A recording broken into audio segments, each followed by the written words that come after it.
Hi, it's Daniel. So there's been a few interesting things on BookTube lately. Let's talk about it. Question number 9 is what is one of your booktube pet peeves? I have many, many, many booktube pet peeves. One of my pet peeves, don't have an ominous door behind you in the video. Doesn't matter if it's open or closed. If it's closed, your viewer is going to be thinking the whole time, I don't know what that door is. What if it opens? If it's open, your reader is going to be thinking the whole time, I don't know what that door is. What if something creeps through it? So don't do that.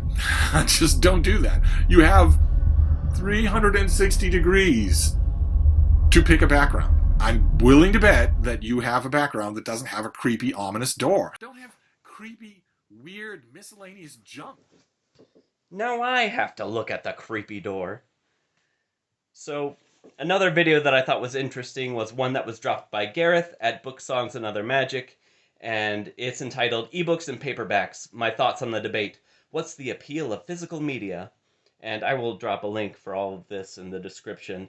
But essentially, he just throws his hat in the ring of, ebooks versus physical books, what's better, why you prefer one over the other. And for the most part, it's completely understandable. He definitely prefers physical media over a digital file, and he goes into like his reasons. The main point being that he has feels like he has a relationship with the physical object themselves. Um, Completely understandable. I get it, but there is one thing that I saw that just kind of forced me to pause for a moment, and I was wondering if I'm the only one. Check it out. There's three examples here of books that have got a lot of sentimental value because of having them for a long time, but it goes beyond just sentimental value because somebody just wrote off what somebody else said in the video once, just saying it was just nostalgia. It's not about nostalgia. That's a very superficial way of looking at this. This is not nostalgia. This is a genuine relationship, a long-term relationship. So I really like this. It means a lot to me having it because it meant something at the time, and there's something really cool about the physical experience of going through the pages, skimming through the pages really quickly. I like the fact this is the same book that I've had for many, many years, and it's not nostalgia because it's just the fact that it's this book I've had this relationship. It's not nostalgia because if I pick this up now, I would enjoy it now. First, I just want to say that there's absolutely nothing wrong with Gareth having a preference for physical media. Like, totally good. Not going to yuck his yum. It's the notion that there's a difference between how he described a relationship and nostalgia that's really crossing some wires in my brain. Like, I'm not sure I understand, at the risk of sounding superficial.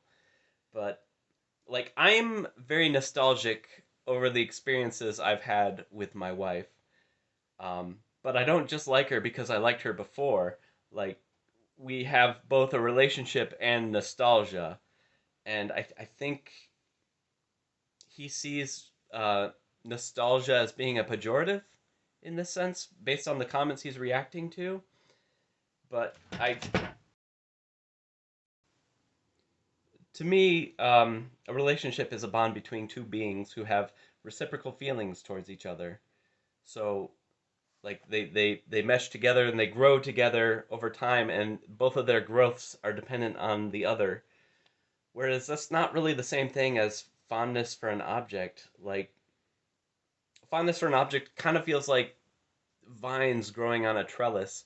The vine will continue to shape itself and grow, but the trellis will remain stagnant, and that's not reciprocal. That's not a relationship to me, unless you take like relationship in the most basic sense of the word, where it's just any interaction between two objects has a relational aspect. I don't think that's what Gareth was getting at. So I don't know. I just took umbrage with him making that distinction because I don't know if I agree with it. Lastly, I'd like to point out that Gareth has unloaded hundreds of books. And if he's had a relationship with each of those books, then he's a bit of a heartbreaker, wouldn't you say? Um, Again, nothing but respect to Gareth. Like, I get where he's coming from. It's just the way he worded that just made my brain stop. And I tried a few times to write up a response, but thought this video might work better instead. Um, but anyway, I also kind of want to take this time to just share my own thoughts about how I feel about paper books and ebooks. In general, to me, the book is just the text within the page. So I don't even care how it's presented to me. EPUB file, paper, um, audiobook, even. Like, to me, that's all the same book. Um, I do have some copies that I am very nostalgic for with the physical form. Like, this is my Lord of the Rings. This is the same copy that one of my friends had and was given to me by another friend. It's just beautiful. It has this giant fold out map that if I unfold it here, it'll never go back in. I'm going to see if I can do it anyway. I love this edition of the book, and I love that someone gave me this book. Um, I'm very fond of it as an object. So I do have books that I will always have a physical copy of, regardless. I also like I can't get it back in. I also like having like a bunch of spines around me in the room. Um, I would show you, but the door would appear. These objects like they help remind me of the things that I love. Uh, Digital books do tend to disappear from out of sight, out of mind. Like they're gone once you turn off the Kindle. Whereas like I'm constantly reminded by things that I love in the rooms that I have books in, and I really like the idea of Steve Donohue's little book room, his sanctum sanctorum, where it's just his favorite books go in this little book room, and like you can just go in and bask. I really love that idea. So I will always have some physical copies of books, but like I don't like buying new books. Um, I do buy them, but it's very rare. And generally, I want used books, and the reason for this is not really because of any sort of relationship with them, but that they have kind of the spore of that's probably a disgusting way of putting it, but they have like the handprint of the people who own them before you. Like this is a copy of the Torah I have, and I found it in the bookstore just full of like little annotations and notes and stuff, and I love reading that. That's not part of the book per se. That's just something that came along with the book. So this copy is special, but not because it is, something inherent about the book itself. It's what someone has done to it.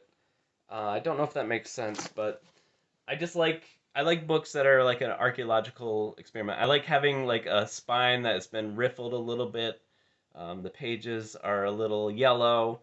Like to me, that's kind of like the same thrill I used to get going through um, like I keep saying this in videos, but like going through like grandma's attic or something.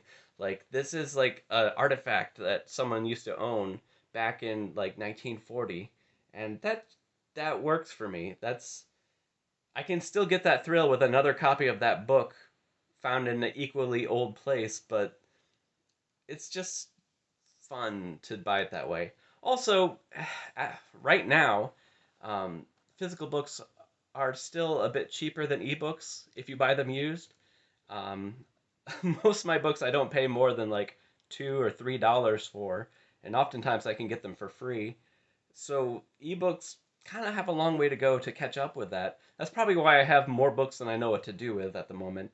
I'm getting to the point where they're overflowing from the shelves and they are going into storage. And as everyone on BookTube tells me, that's a very bad thing to do. Um, the Read What You Own challenge is coming up, and I still have not decided if I want to join in.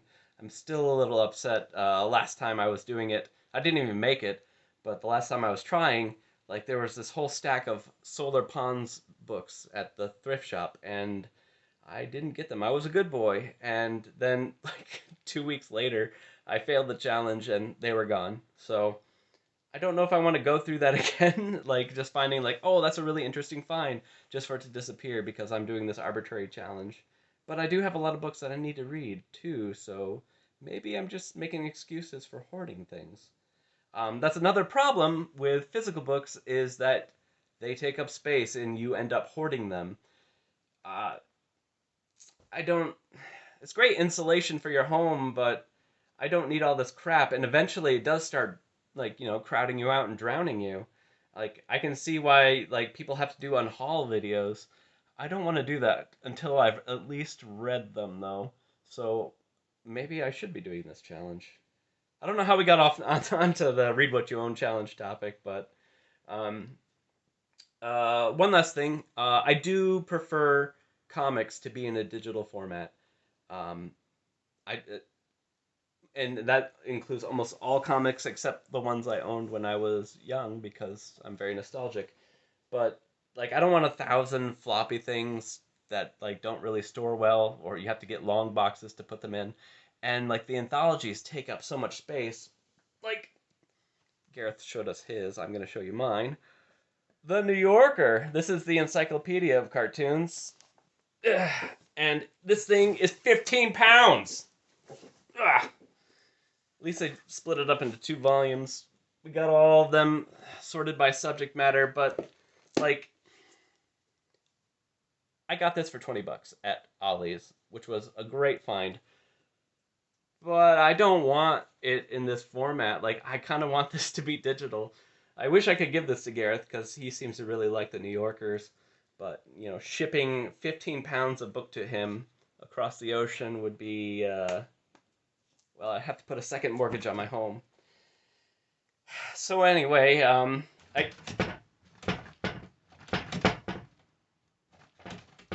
So anyway, those are my thoughts on the topic. I'm gonna go now. I'll see you later. Bye. What that door is, what if something creeps through it? So don't do that.